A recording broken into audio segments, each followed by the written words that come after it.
I know this one was a healing. They range from minor to miraculous. Getting jobs to remarkable. Countless answered prayers connected with this Canton home and a woman named Rhoda Wise. There's truly no explanation for his recovery. The miraculous cures began in 1939. Yeah, she was sent home to die. Diagnosed with cancer and a non-healing infected abdominal wound from the removal of a massive tumor, all Rhoda could do was pray. Jesus came for the first time and sat in the chair by her bed. She asked him, "Have you come for me?" And he said, "No, your time hasn't come yet." Returning a month later with Saint Therese, known as the Little Flower for promising to send roses from heaven, says Karen Sigler, general manager of the nonprofit shrine. And she was the one who went over to Rhoda and put her hand on Rhoda's abdomen, and her abdomen was completely cured.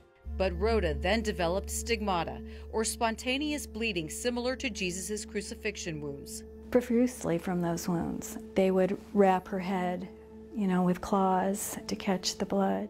The bandages are on display at the house along with the chair, and old pictures taken by a local Monsignor as people gathered to witness the heavenly guests. And were they surprised when they actually saw a light pour out of the window? The visits went on until Rhoda's death in 1948, but the crowds and the cures continue to this day. Jesus told her that those that use this water would be rewarded for their faith. Andrea Kissel-Conti was 5 years old with an incurable kidney disease. I had a vision of Saint Teresa, and she was saying to me, "In a little while, tell them you're going to get better. In a little while, tell them you're going to get better." And she was smiling, and the whole time there were rose petals falling. I have never had to go to the doctor for any kidney problem with that disease at all, ever.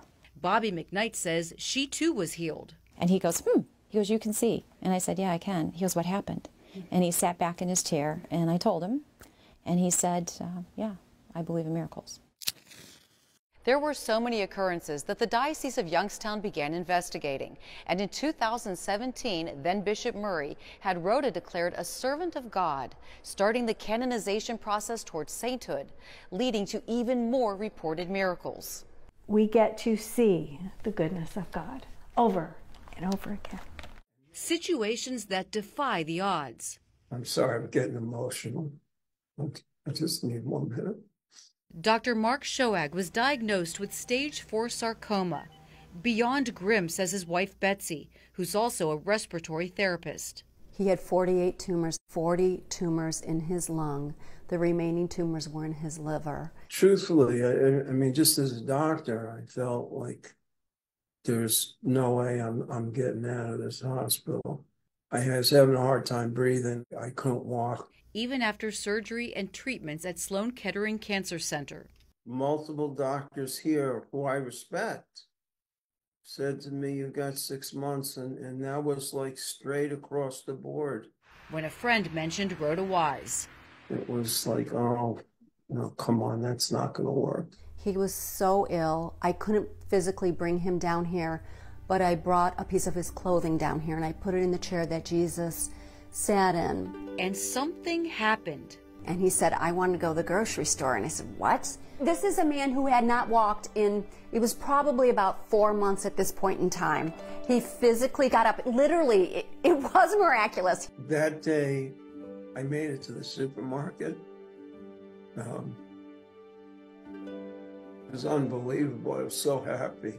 Here I am 6 years later. My lungs have been stable. The only place that I have tumor left is the liver. He's doing great. He's receiving treatment, and he's happy. With a new appreciation for life and a heartfelt message for others.